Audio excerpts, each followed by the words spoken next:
ಸ್ನೇಹಿತರೆ, ಇಲ್ಲಿ ನಾವು ಒಂದು ವಸ್ತುವಿನ ಬಗ್ಗೆ ತಿಳಿದುಕೊಳ್ಳೋಣ. ಅದು ನಿಮ್ಮ ದೇಹವನ್ನು ಸಂಪೂರ್ಣವಾಗಿ ರೂಪಾಂತರಗೊಳಿಸುತ್ತದೆ ಹಾಗೂ ಹಾರ್ಟ್ ಅಟ್ಯಾಕ್ ಅನ್ನು ಕಡಿಮೆ ಮಾಡುತ್ತದೆ. ಉಸಿರಾಟದ ತೊಂದರೆಯನ್ನು ಕಡಿಮೆ ಮಾಡುತ್ತದೆ. ನಿಮ್ಮ ದೇಹದಲ್ಲಿರುವ ಕೊಲೆಸ್ಟ್ರಾಲ್ ಅನ್ನು ಕಡಿಮೆ ಮಾಡುತ್ತದೆ. ಅಷ್ಟೇ ಅಲ್ಲದೆ ನಿಮ್ಮ ಜೀರ್ಣಶಕ್ತಿಯನ್ನು ಹೆಚ್ಚಿಸುತ್ತದೆ. ಹೃದಯಾಘಾತ ಎನ್ನುವುದು ತುಂಬಾ ದೊಡ್ಡ ಸಮಸ್ಯೆಯಾಗಿ ಕಾಡುತ್ತಿದೆ. ಅದು ಯಾವುದೇ ವಯಸ್ಸಿನ ಮಿತಿಯನ್ನು ನೋಡುತ್ತಿಲ್ಲ. ಎಷ್ಟೋ ಜನ ಯುವಕರು ಕೂಡ ಹೃದಯಾಘಾತದಿಂದ ಸಾಯುತ್ತಿದ್ದಾರೆ. ಕೊಲೆಸ್ಟ್ರಾಲ್ ಹೆಚ್ಚಾಗಿ ಆರ್ಟೀಸ್ ಅನ್ನು ಬ್ಲಾಕ್ ಮಾಡುತ್ತದೆ. ಇದರಿಂದಾಗಿ ರಕ್ತ ಸರಿಯಾಗಿ ಸಂಚಾರವಾಗದೆ ಹೃದಯಾಘಾತದ ಸಮಸ್ಯೆ ಎದುರಾಗುತ್ತಿದೆ. ಸ್ನೇಹಿತರೆ, ಅದಕ್ಕೂ ಮೊದಲು ನನ್ನದೊಂದು ಕಳಕಳಿಯ ವಿನಂತಿ. ಎಷ್ಟೋ ಜನ ವಿಡಿಯೋ ನೋಡುತ್ತೀರಿ, ಆದರೆ ಲೈಕ್ ಮಾಡುವುದನ್ನು ಮರೆತು ಬಿಡುತ್ತೀರಿ. ದಯವಿಟ್ಟು ಲೈಕ್ ಮಾಡಿ ಮತ್ತು ನಿಮ್ಮ ಅನಿಸಿಕೆ ಅಭಿಪ್ರಾಯಗಳನ್ನು ಕಮೆಂಟ್ ಮಾಡುವ ಮೂಲಕ ತಿಳಿಸಿ. ಪ್ರತಿದಿನ ಸಮಯವಲ್ಲದ ಸಮಯದಲ್ಲಿ ಫಾಸ್ಟ್ ಫುಡ್ ಸೇವಿಸುತ್ತಿದ್ದಾರೆ. ಈಗಿನ ಯುವಕರೆಲ್ಲರೂ ಫಾಸ್ಟ್ ಫುಡ್ ನತ್ತ ಮಾರು ಹೋಗುತ್ತಿದ್ದಾರೆ. ಫಾಸ್ಟ್ ಫುಡ್ ನಾಲಿಗೆಗೆ ರುಚಿಯನ್ನು ಕೊಡುತ್ತದೆ, ಆದರೆ ಜೀರ್ಣಶಕ್ತಿ ತುಂಬಾ ನಿಧಾನವಾಗಿ ಆಗುತ್ತದೆ. ದೇಹದಲ್ಲಿ ಗ್ಯಾಸ್ ಉತ್ಪತ್ತಿಯಾಗಿ ಆಸಿಡಿಟಿ ಉಂಟಾಗುತ್ತದೆ. ಇದು ಕೂಡ ಹೃದಯಾಘಾತಕ್ಕೆ ಕಾರಣವಾಗಬಹುದು. ಆದ್ದರಿಂದ ನಾವು ಮೊದಲು ನಮ್ಮ ಜೀರ್ಣಶಕ್ತಿಯನ್ನು ಹೆಚ್ಚಿಸಿಕೊಳ್ಳೋಣ. ನಿಮ್ಮ ಅಡುಗೆ ಮನೆಯಲ್ಲಿ ಸಿಗುವ ಈ ಚಿಕ್ಕ ವಸ್ತು, ಇದರ ಒಂದು ಸಣ್ಣ ತುಂಡನ್ನು ನೀವು ತೆಗೆದುಕೊಳ್ಳಿ. ನಿಮ್ಮ ಎಲ್ಲಾ ಸಮಸ್ಯೆಗಳು ಕೂಡ ಪರಿಹಾರವಾಗುತ್ತವೆ. ಮನುಷ್ಯನಿಗೆ ಅಮೃತವಾಗಿರುವ ಈ ವಸ್ತುವಿನ ಸಣ್ಣ ತುಂಡು ನೀವು ಸೇವಿಸಿದರೆ ಇದು ನಿಮ್ಮ ದೇಹಕ್ಕೆ, ನಿಮ್ಮ ಆರೋಗ್ಯಕ್ಕೆ ವರದಾನವಾಗಲಿದೆ. ಪ್ರತಿ ವರ್ಷ ಪ್ರಪಂಚದಲ್ಲಿ ಕೋಟಿ ಗಂಟಲೆ ಜನ ಹೃದಯಾಘಾತದಿಂದ ಸಾಯುತ್ತಾರೆ ಎಂದು ವರದಿ ಬಂದಿದೆ. ಹೃದಯದ ನಾನಾ ರೀತಿಯ ಸಮಸ್ಯೆಗಳಿಂದ ಸಾಕಷ್ಟು ಜನ ಬಳಲುತ್ತಿದ್ದಾರೆ. ಹೈ ಕೊಲೆಸ್ಟ್ರಾಲ್ ನಮ್ಮ ಆರ್ಟೀಸ್ ಅನ್ನು ಬ್ಲಾಕೇಜ್ ಮಾಡುತ್ತದೆ. ರಕ್ತನಾಳಗಳಲ್ಲಿ ಕೊಲೆಸ್ಟ್ರಾಲ್ ಹೆಚ್ಚಾಗುವುದರಿಂದ ರಕ್ತವನ್ನು ಹೃದಯ ದೇಹದ ಎಲ್ಲಾ ಭಾಗಗಳಿಗೆ ಪಂಪ್ ಮಾಡುವುದು ಕಷ್ಟವಾಗುತ್ತದೆ. ಇದರಿಂದಾಗಿ ಹೃದಯದ ಮೇಲೆ ಒತ್ತಡ ಹೆಚ್ಚಾಗುತ್ತದೆ. ಸರಳವಾಗಿ ಹೇಳಬೇಕೆಂದರೆ, ನಿಮ್ಮ ರಕ್ತನಾಳಗಳು ಶುದ್ಧವಾಗಿದ್ದರೆ, ಯಾವುದೇ ರೀತಿಯ ಕೊಲೆಸ್ಟ್ರಾಲ್ ಇಲ್ಲದಿದ್ದರೆ ನಿಮ್ಮ ಹೃದಯ ಕೂಡ ಅಷ್ಟೇ ಆರೋಗ್ಯವಾಗಿರುತ್ತದೆ. ಆಗ ನಿಮಗೆ ಯಾವುದೇ ರೀತಿಯ ಹೃದಯಾಘಾತ ಆಗುವ ಟೆನ್ಷನ್ ಇರುವುದಿಲ್ಲ. ಸರಿಯಾದ ಸಮಯಕ್ಕೆ ಊಟ ಮಾಡದಿರುವುದು, ಜಂಕ್ ಫುಡ್ಗಳನ್ನು ಹೆಚ್ಚಾಗಿ ಸೇವಿಸುವುದು, ಸರಿಯಾಗಿ ನೀರು ಕುಡಿಯದಿರುವುದು, ಒತ್ತಡದ ಜೀವನ, ಈ ಎಲ್ಲಾ ಕಾರಣಗಳಿಂದ ನಮ್ಮ ಜೀರ್ಣಶಕ್ತಿ ಹದಗೆಡುತ್ತದೆ. ಆದಷ್ಟು ಬೇಗ ಯುವಕರೆಲ್ಲರೂ ನಿಮ್ಮ ಜೀವನ ಶೈಲಿಯನ್ನು ಬದಲಾಯಿಸಿಕೊಳ್ಳಿ. ಆದಷ್ಟು ಫಾಸ್ಟ್ ಫುಡ್ ಸೇವಿಸುವುದನ್ನು ಕಡಿಮೆ ಮಾಡಿ. ಈಗಲೇ ನೀವು ನಿಮ್ಮ ಜೀವನವನ್ನು ಬದಲಾಯಿಸಿಕೊಳ್ಳದಿದ್ದರೆ ಮುಂದೆ ನಿಮ್ಮ ಜೀವನ ಅಪಾಯದಲ್ಲಿ ಸಿಕ್ಕಾಕಿಕೊಳ್ಳುತ್ತದೆ ಎನ್ನುವುದನ್ನು ನಾವು ನಿಮಗೆ ತಿಳಿಸಲು ಬಯಸುತ್ತೇವೆ. ಆದಷ್ಟು ಹೊರಗಿನ ಆಹಾರ ಪದಾರ್ಥಗಳನ್ನು ಸೇವಿಸುವುದನ್ನು ಕಡಿಮೆ ಮಾಡಿ. ಸ್ನೇಹಿತರೆ, ಸಾಕಷ್ಟು ಜನ ತಮ್ಮ ಹೃದಯ ಹಾಗೂ ಕೊಲೆಸ್ಟ್ರಾಲ್ ಮಟ್ಟವನ್ನು ಕಡಿಮೆ ಮಾಡಿಕೊಳ್ಳಲು ನಾನಾ ರೀತಿಯ ವಿಧಾನಗಳನ್ನು ಅನುಸರಿಸುತ್ತಾರೆ. ತಮ್ಮ ಆಹಾರ ಪದ್ಧತಿಯನ್ನು ಬದಲಾಯಿಸಿಕೊಳ್ಳುತ್ತಾರೆ. ಪ್ರತಿದಿನ ವ್ಯಾಯಾಮ ಮಾಡುತ್ತಾರೆ. ಅಷ್ಟೇ ಅಲ್ಲದೆ ಸಾಕಷ್ಟು ರೀತಿಯ ಸಪ್ಲಿಮೆಂಟ್ಗಳನ್ನು ತೆಗೆದುಕೊಳ್ಳುತ್ತಾರೆ. ನಿಮಗೆ ಗೊತ್ತಿಲ್ಲ, ಈ ವಿಧಾನಗಳಿಂದ ನಿಮ್ಮ ಆರೋಗ್ಯ ಸಮಸ್ಯೆಯಲ್ಲಿ ಸಿಕ್ಕಾಕಿಕೊಳ್ಳುತ್ತದೆ. ನೀವು ಸ್ವಲ್ಪ ದಿನಗಳ ಕಾಲ ಇದೆಲ್ಲ ಡಯಟ್ ಅನ್ನು ಪಾಲಿಸುತ್ತೀರಿ, ನಂತರ ಬಿಟ್ಟು ಬಿಡುತ್ತೀರಿ. ಹೀಗಾದರೆ ನಿಮ್ಮ ಆರೋಗ್ಯ ಸುಧಾರಿಸುವುದಿಲ್ಲ, ಮತ್ತಷ್ಟು ಸಮಸ್ಯೆಯಲ್ಲಿ ಸಿಕ್ಕಾಕಿಕೊಳ್ಳುತ್ತದೆ. ಆದರೆ ಈ ಎಲ್ಲಾ ಸಮಸ್ಯೆಗಳಿಗೂ ಒಂದು ಪರಿಹಾರವಿದೆ. ಅದು ಕೂಡ ಯಾವುದೇ ಸೈಡ್ ಎಫೆಕ್ಟ್ ಇಲ್ಲದೆ ಮನೆಯಲ್ಲಿ ಸಿಗುವ ಈ ಸಣ್ಣ ಪದಾರ್ಥದಿಂದ ನೀವು ನಿಮ್ಮ ಆರೋಗ್ಯ ಹಾಗೂ ನಿಮ್ಮ ಹೃದಯದ ಆರೋಗ್ಯವನ್ನು, ಜೀರ್ಣಶಕ್ತಿಯನ್ನು, ಉಸಿರಾಟದ ತೊಂದರೆಯನ್ನು, ಈ ಎಲ್ಲಾ ಸಮಸ್ಯೆಗಳನ್ನು ಒಂದೇ ಒಂದು ವಸ್ತುವಿನಿಂದ ಪರಿಹರಿಸಿಕೊಳ್ಳಬಹುದು.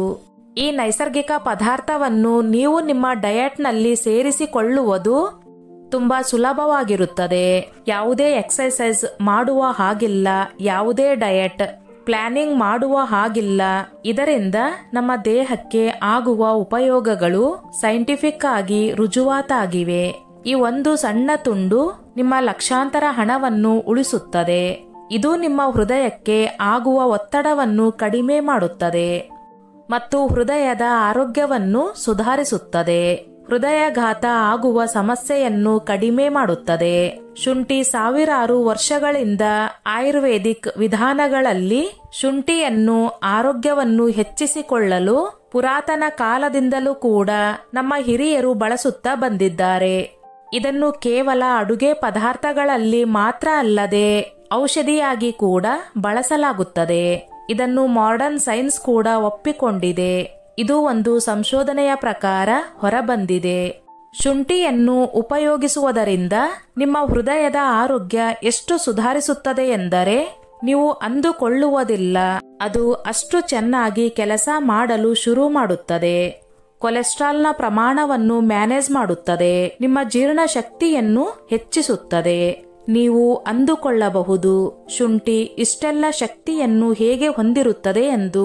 ಶುಂಠಿಯಲ್ಲಿ ಸಾಕಷ್ಟು ಪ್ರಮಾಣದಲ್ಲಿ ಬಯೋಆಕ್ಟಿವ್ ಕಂಪೌಂಡ್ಸ್, ಆಂಟಿ ಇನ್ಫ್ಲಮೆಂಟರಿ ಇರುತ್ತದೆ. ಇದು ಆಂಟಿ ಬ್ಯಾಕ್ಟೀರಿಯಲ್ ಆಗಿ ಕೆಲಸ ಮಾಡುತ್ತದೆ. ಇದು ನಿಮ್ಮ ದೇಹದಲ್ಲಿರುವ ಜೀವಕೋಶಗಳನ್ನು ನಾಶವಾಗದಂತೆ ನೋಡಿಕೊಳ್ಳುತ್ತದೆ ಹಾಗೂ ಹೃದಯ ಮತ್ತು ರಕ್ತದ ಆರೋಗ್ಯವನ್ನು ಹೆಚ್ಚಿಸುತ್ತದೆ. ಅಷ್ಟೇ ಅಲ್ಲದೆ ಶುಂಠಿ ನಿಮ್ಮ ಜೀರ್ಣ ಶಕ್ತಿಯನ್ನು ಹೆಚ್ಚಿಸುತ್ತದೆ.